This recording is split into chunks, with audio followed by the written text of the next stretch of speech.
Hi, everyone. My name is Bavi. And I'm Zach. And we're cybercrime threat intel analysts at the Google Threat Intelligence Group. So our team, every year, we do deep dive analysis into Mandiant-led incident response investigations that involve ransomware. So what we're looking for is to try and identify trends and shifts when it comes to the tactics, techniques, and procedures that ransomware actors are using year after year. So for the past couple of years, Zach and I have been the ones leading this effort. So earlier this year, when we were deep in the trenches of IR analysis, the Basta chat leaks happened.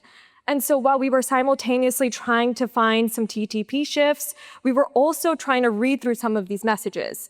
And we realized that some of the shifts that we've been seeing year after year and some of the analytical questions that we've been asking each other were actually talked about in these chats. Some of them maybe even answered. And so that was the inception of this idea for a talk. Now today, we are not planning on just reviewing the contents of these chats. Our goal is to use the Basta chats as a lens to help us understand why we're seeing some of these shifts in the ransomware landscape. Yeah, so for just a little bit of background on the Basta chats, for those that might not be familiar, back in February of this year, a Telegram user using the handle Exploit Whispers leaked a trove of chats related to the internal Basta ransomware operations. These chats included approximately 200,000 messages, approximately 50 unique user handles in them, and they spanned a 12-month period of the group's operations from September of 2023 through September of 2024. And they were leaked allegedly due to Basta's targeting of Russian banks. I also want to note throughout this talk, we will also be referring to UNC4393, which is the group that we primarily track Basta ransomware operations under. And also throughout this talk, we include a lot of quotations from the chats themselves. These are all just raw machine translations, so they may include some slang or some weird grammar that I just want everybody to be aware of. So when we're looking at ransomware intrusions, we typically are, we're asking ourselves analytical questions, and we're typically, we typically know the what. We know that ransomware was deployed and the systems were encrypted. We generally have a good idea of the how. We can see, we have visibility into the intrusions. Sometimes there's some limitations, but we generally have insights into the initial access, how the actors, the tools and techniques that they use to move throughout the systems, and the techniques that they use to deploy the ransomware payloads.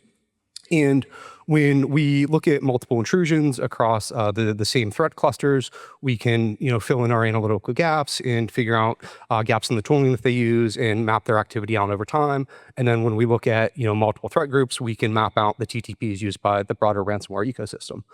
But when it comes to the question of why, why actors behave the way they do sometimes, that's a little bit harder to answer just based off of intrusion data. When we're talking about the why, we don't mean motivation. What we want to understand are the reasons behind the decisions that they're making. Why are they using certain TTPs? And so sometimes maybe we have evidence in a log that might suggest they tried something and it failed. Or maybe we can speculate and make some assumptions based off of logical factors, like they're probably trying to maximize profit or evade detections. But ultimately, we as Intel analysts are often left with a lot of analytical questions that the direct observed data doesn't provide concrete examples or answers for. And so this is where things like these chat messages can really help fill in the gap. They can help us understand a little bit more around the threat actor thought process, decision making, and even highlight some struggles or obstacles that these threat actors are facing day to day. So today, we can break up our talk into two main components.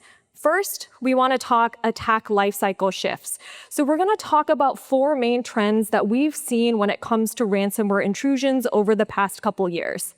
Now, a caveat, these are not groundbreaking trends by any means, but what our hope here is to talk about what we've observed and then couple them with chat messages that help us gain a better understanding of maybe why threat actors are making these shifts.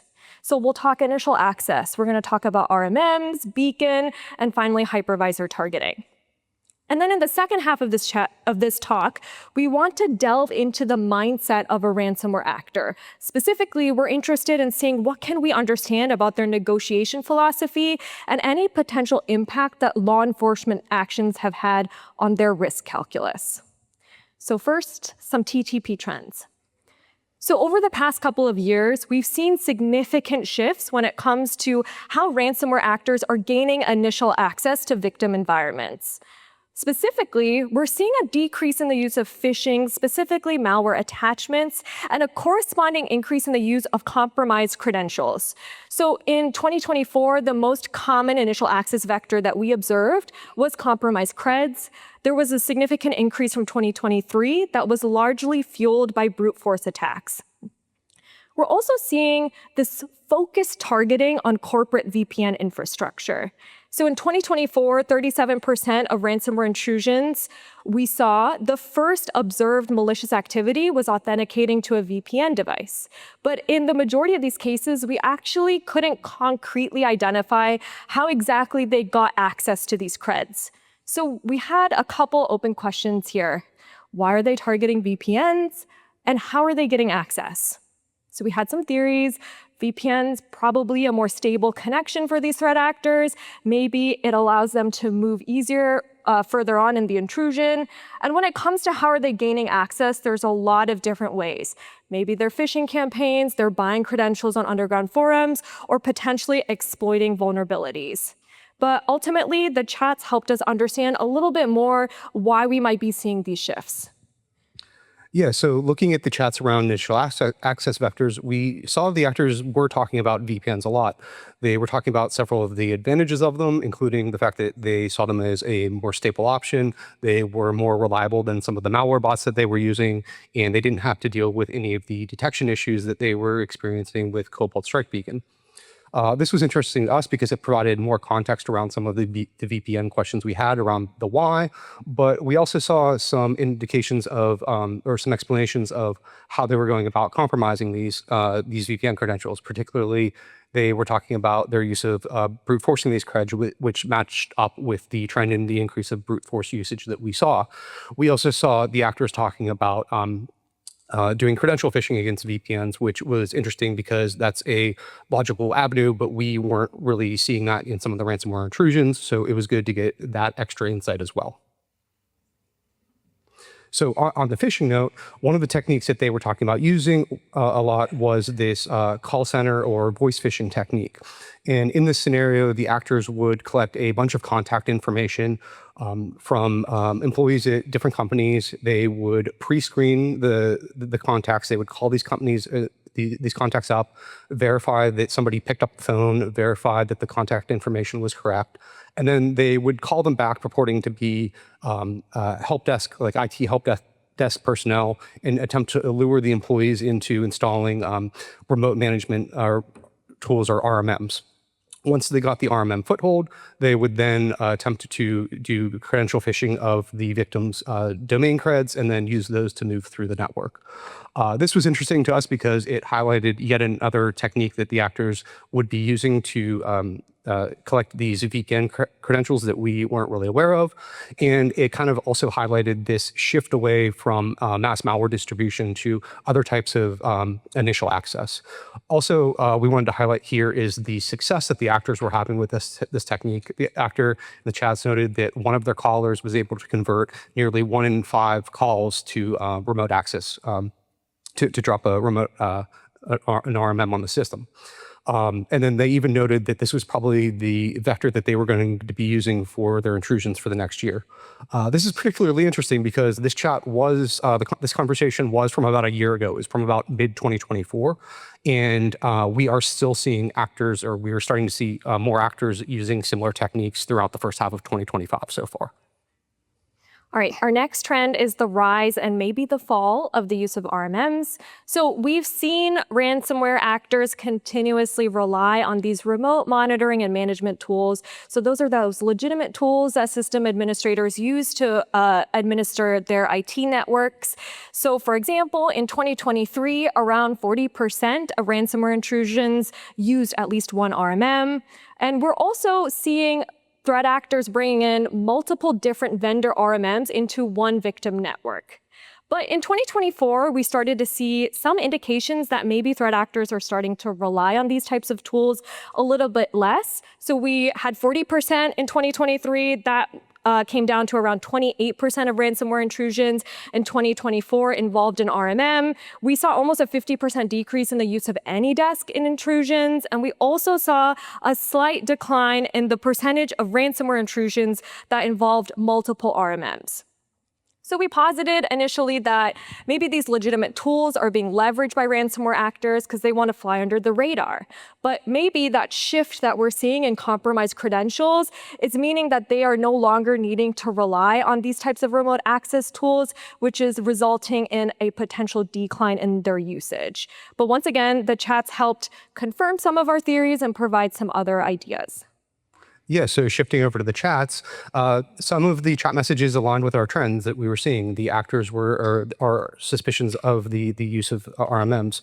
The actors were talking about how bots are unstable, so they preferred RMMs over malware bots, and how RMMs were legitimate, they were seen as legitimate software, so they made a really good foothold and were less likely to be detected. However, some of the reasons behind their use of multiple RMMs we found to be particularly interesting.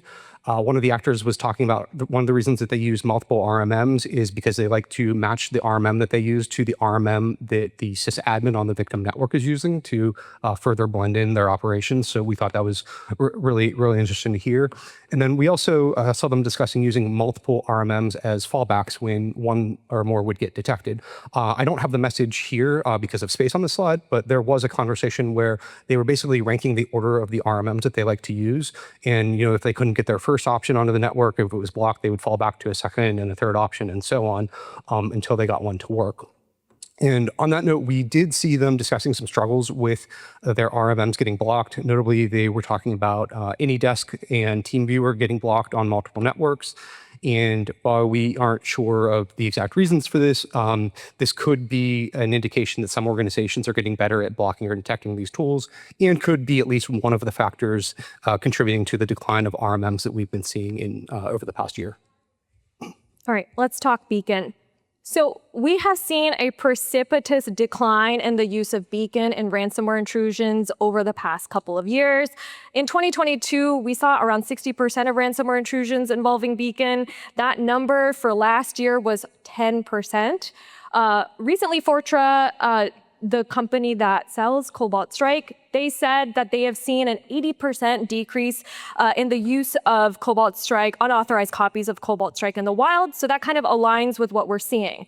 But something that was very interesting to us is that UNC4393, so that's the threat cluster that we use to primarily track Basta operations, they buck this trend completely. They are consistently using Beacon. They have consistently used Beacon.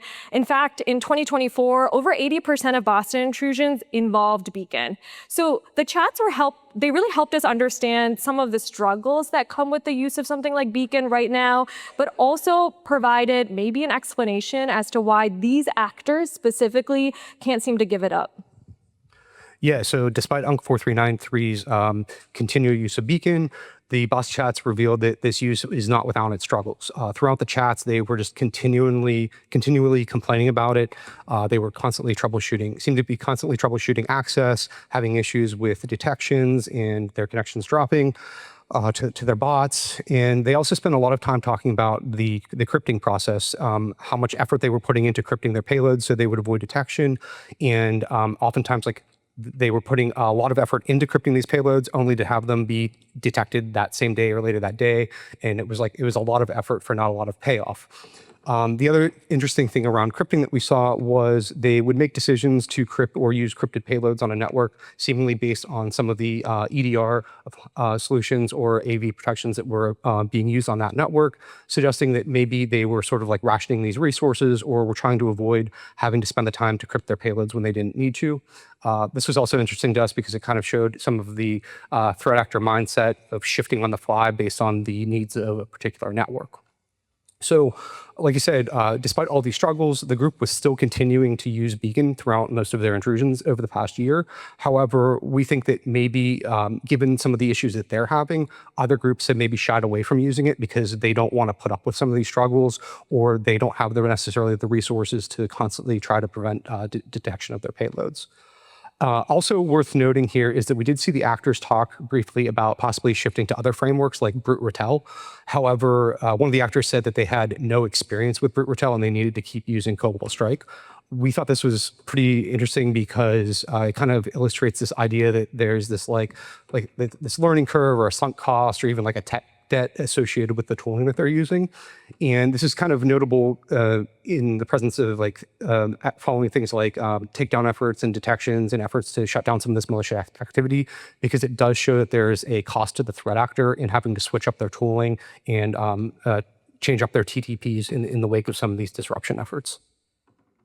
Okay, our last trend is hypervisor targeting. So we've seen this apparent shift with ransomware actors targeting more virtualized infrastructure. So for example, in 2024, around 29% of ransomware intrusions involved targeting of hypervisors like ESXi. That was a bit of an increase from what we saw in 2023, which was around 21%. So we're seeing instances where Windows hosts and hypervisors are being encrypted in the same incident, but we also saw a couple times where hypervisors were the only thing that were targeted. And then finally, we're seeing this trend manifest itself when it comes to newly created and identified ransomware families and variants. So in 2022, only around 2% of families that we identified were tailored for ESXi systems, whereas we're seeing it be around 10% in 2024. So we had a couple theories around this as well. Mainly, we thought maybe threat actors are prioritizing speed and efficiency. So for example, you can hit just one hypervisor and have a pretty broad impact. But we will look at the chats one last time and identify some potential avenues that we did not think about. Yeah, so when we were looking for some of the evidence around the rationale behind hypervisor targeting, we came across a discussion where the actors were talking about issues that they were having when they were running into different EDR solutions on networks. And specifically, they were talking about how certain EDRs will reboot the system when they start to encrypt a host. And in those cases, they just skip over those parts of the network completely and just target the ESXi systems or hypervisors. So we thought this was really interesting because it makes a lot of sense, but it wasn't something that we really thought about before this. And now we're able to take that question back and consider that when we're looking at some of these hypervisor targeting intrusions that we are seeing. Also, more broadly, like I said, this was a conversation around the actors discussing issues with EDR solutions. And in this conversation, they were talking about buying up multiple different EDR products and AV products, both from the vendors directly as well as through third parties. And they were using these products to test different techniques against and see how they could bypass these protections. We thought this was kind of interesting because while we know actors are constantly trying to disable detections and bypass them, just seeing the level of effort that they were going into and the mindset that they had when approaching this, just to try to get past all of these different detections that they could ahead of time to maximize the impact of their operations was particularly interesting to see. Okay, let's shift gears a bit and try and get into the mindset of a Basta actor. Specifically, we're going to use these chats to understand what their negotiation philosophies are and if there has been an impact to the continued law enforcement pressure on the cybercriminal ecosystem. Yeah, so when we're doing our ransomware report every year, we're typically looking at intrusion data, and we don't always have a lot of visibility into the negotiation process. So we wanted to kind of round this talk out with talking about some of the insights into the negotiations and pricing the actors we're talking about in these chats, and then finish off with a case study showing how actors adjust their negotiations on the fly and react to pressures from law enforcement and government. So the first negotiation tactic we saw them use, which is pretty common and pretty obvious, is aim high and anticipating a counteroffer. In this scenario, the actors were talking about wanting to get a ransom of about $1.5 million.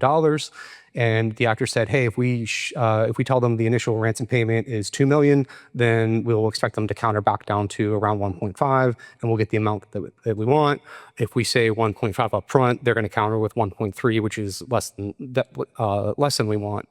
So that was just interesting to see some of the psychology that was going on in their minds about how they price these attacks. And then also they did note that they were probably ultimately willing to take 1.2 if it kind of just got the job done and got the victim to pay. Okay, well, that's fun. Anyway, the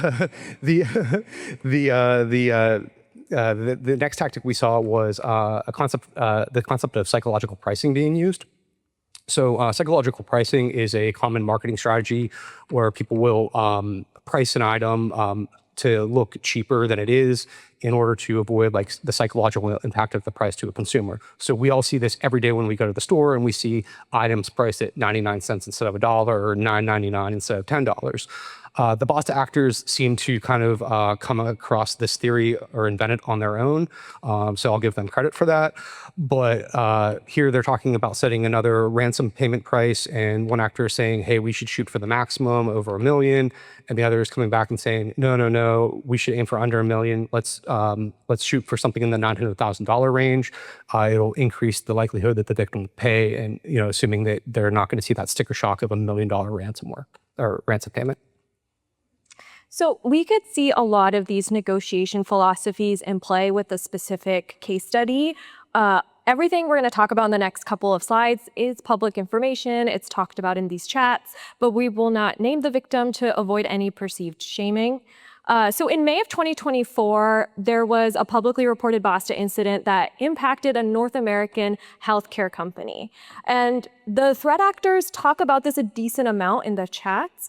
And to us, we had three kind of big takeaways. One is that these threat actors are reading and consuming a lot of Western news. You can see some of the impact that law enforcement pressure is placing on these actors. And in very specific, sensitive situations, they are willing to shift their tactics. So here we can see them talking about various news articles that they're reading. They're reading Wired. They're looking at Reddit to see what they can identify about the fallout of their attacks. And interestingly enough, they're also paying attention to congressional testimony. The specific incident that they're discussing, there was a CEO of another healthcare company that was testifying in front of Congress about an unrelated ransomware incident that impacted them. So what are the threat actors doing with this information? They are incorporating it and leveraging it in their operations. So for example, they identified the company that was called in by the victim to perform the IR, and they used that in their ransom negotiations. They seem to be assessing public sentiment and fallout of these attacks. For example, they shared Reddit posts that were posted by a doctor who was discussing what a nightmare it was to deal with the fallout of this attack. And we saw them ultimately adjust their tactics in the end, potentially partly based off of what they were seeing as negative sentiment. And finally, they're always looking to see how they can maximize their profit. So that CEO that I had discussed before, that testimony, what they took away from that is the CEO went in front of Congress and said, hey, we had $870 million worth of damage. The ransom was around $22 million in that case. And so for the threat actors, what they took away from that is, hey, in the future, when people are pushing back on our ransom demands, we can point to, you are going to suffer so much more damage and losses if you do not pay us right now. Yeah, and to finish up, we also saw how some of their thought process in reaction to law enforcement pressures, or at least perceived law enforcement and government pressures. They talked specifically about how they didn't want to have to deal with sanctions. They were afraid of sanctions, and they didn't want to have to deal with things like seizures and takedowns, because to them, a day spent not working or is money lost to them. It's days that they're not profiting. So things like sanctions and law enforcement seizures do have a disruption effect on them and do cause them impact and loss of funds. And in this specific scenario, the actors consider this impact when deciding to actually shift from multifaceted extortion, meaning ransomware and data theft, to just data theft alone to avoid some of these pressures. So just to wrap it up, we'll cover a few just final takeaways, both from the analyst both for at the analyst level as well as for organizations.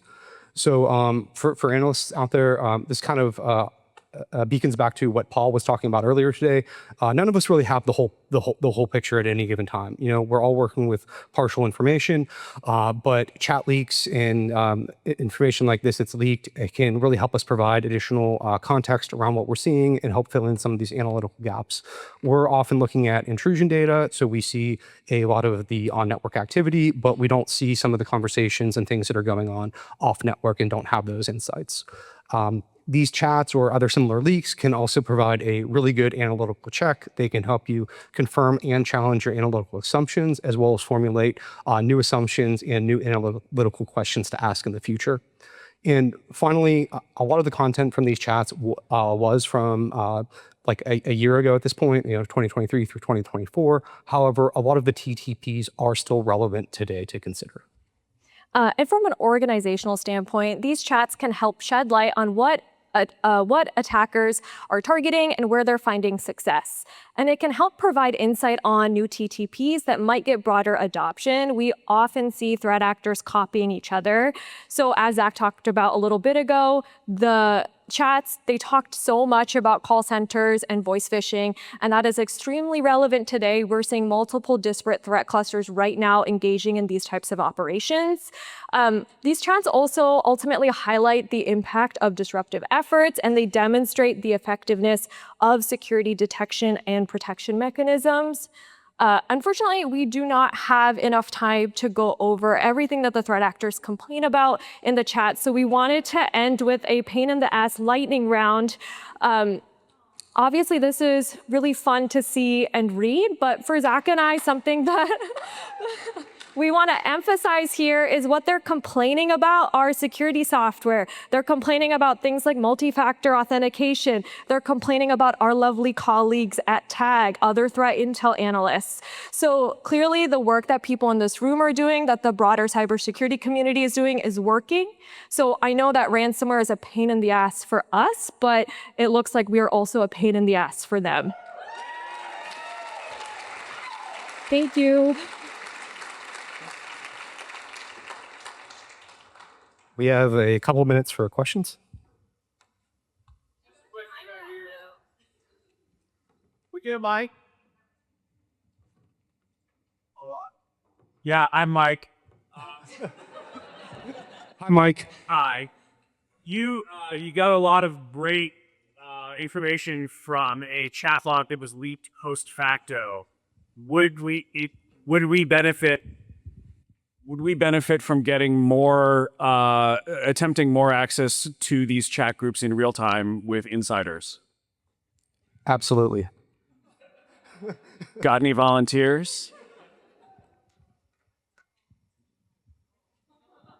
Oh, I thought that was a rhetorical question. No. Talk to us after. You want questions? But yeah, no.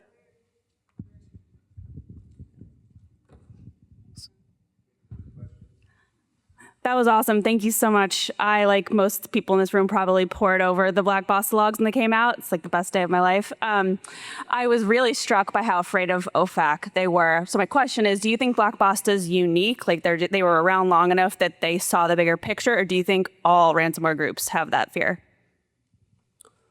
Ooh, that's a good question. I don't know if I would go as far to say all ransomware groups have that fear, but I think that it's definitely a fear for some. I think a good example that I'll point back to is Mandiant several years back put out a blog linking on 2165 where what we track what overlaps with Evil Corp to Lockbit, and there was a lot of interesting reactions to that in the underground due to the perception of sanctions on Lockbit due to their dealing with that group. So I wouldn't necessarily know if I would go as far to say all, but it's definitely a factor for some of them. One last question. Hi. So you referenced some of the discussions that these threat actors are monitoring Western media. Recently, in a threat actor communication, there was a reference to a class action settlement in Pennsylvania in the last year. Do you see any evidence that a lot of these threat actors are following litigation trends and taking that into account in any of their behaviors?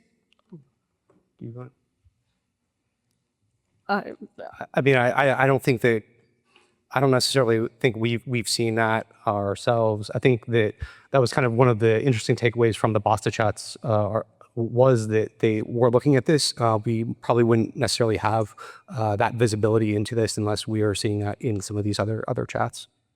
Thank you.